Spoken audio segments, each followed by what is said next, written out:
আমরা মেয়েরা এত কিছু করার পরেও তারপর যখন শুনতে হয় যে আমরা সারাদিন কি করি, সারাদিন সব কাজও যদি করি তারপরও বলা হয় কি করি, আমরা বাসায় বসে রান্না করি, খাই আর ঘুমাই, এই তো আমাদের কাজ, আর কোনো কাজ আছে? আসসালামু আলাইকুম, সবাই কেমন আছেন? আশা করি ভালো আছেন। আলহামদুলিল্লাহ, আমিও খুব ভালো আছি।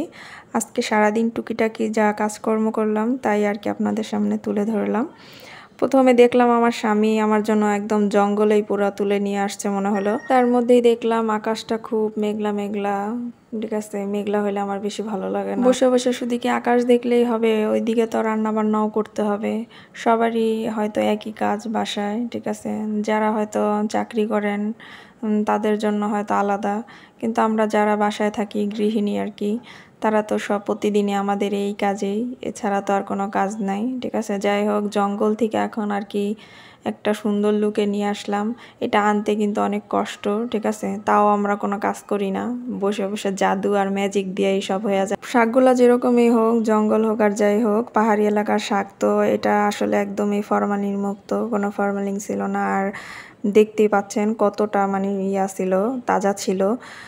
যে এগুলো করতে করতে আমি আর কি একটু সেমাই রান্নার জন্য প্রস্তুতি নিচ্ছিলাম। সেমাই মাঝে মাঝে আমার রান্না করা হয়, তাই আর কি চুলায় ভাবলাম যে চুলা খালি যাবে, থাক আমি একটু সেমাই বসাই দিই। সেমাইটাও হয়ে যাবে, আমার ওইদিকে সব কাজকর্ম হয়ে যাবে। তার ফাঁকে আবার একটু জালি কাইটা নিছি, ভাবলাম একটু জালি ভাজি করি। এটা অল্প একটু ছিল, রাইখা দিলে আর কি নষ্ট হয়ে যাবে, তাই আর কি ভাজি করে নেওয়ার জন্য কাইটা নিছিলাম। সংসারের টুকিটাকি কাজ করতেই করতেই কিন্তু এই সময়গুলো চলে যায় আমাদের। আরও কয়েকদিন আগে আমি আর কি ছোলাগুলো ভিজিয়ে রাখছিলাম, মানে সেদ্ধ করতে মনে ছিল না, রাত্র হয়ে গেছিলো আর আমার ভালোও লাগতেছিল না তখন সেদ্ধ করতে।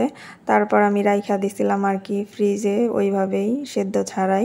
তা আজকে বের করে ভাবলাম যে সেদ্ধ করে ফেলি, মানে হঠাৎ করে লাগলে তখন কি করব, তখন বের করে আবার সেদ্ধ করতে হবে, ঝামেলা হইবে।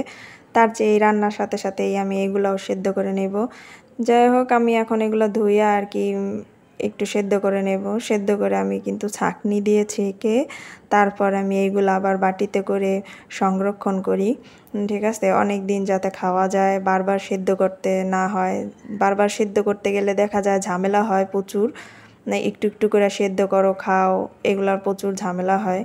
এরকম করে আমি ওই রোজার মাসেও রাখি, তাই আমার সুবিধা হয় তখন। এখনও যখন দেখা যায় এগুলা একটু একটু করে প্রসেসিং করে রাখলে যখন তখন কিন্তু বের করে খাওয়া যায়, আর সেদ্ধ করার প্যারাটা আর কি থাকে না। এইভাবেই পলিথিন দিয়ে মানে আমার যতটুকু লাগবে ততটুকু করে করে আর কি রাইখা দিলাম। আজকে সারাদিনে যা যা কাজকর্ম করলাম সবই তো দেখাইলাম। যাই হোক, এখন হচ্ছে কথা যে ভিডিওতে অনেক কিছু বলি, ভুল ত্রুটি হয়ে থাকে, তার জন্য ক্ষমা চাইতেছি। কোনো ভুল হইলে ক্ষমা করে দিবেন, ঠিক আছে। আর ভিডিওটি ভালো লাগলে অবশ্যই আমার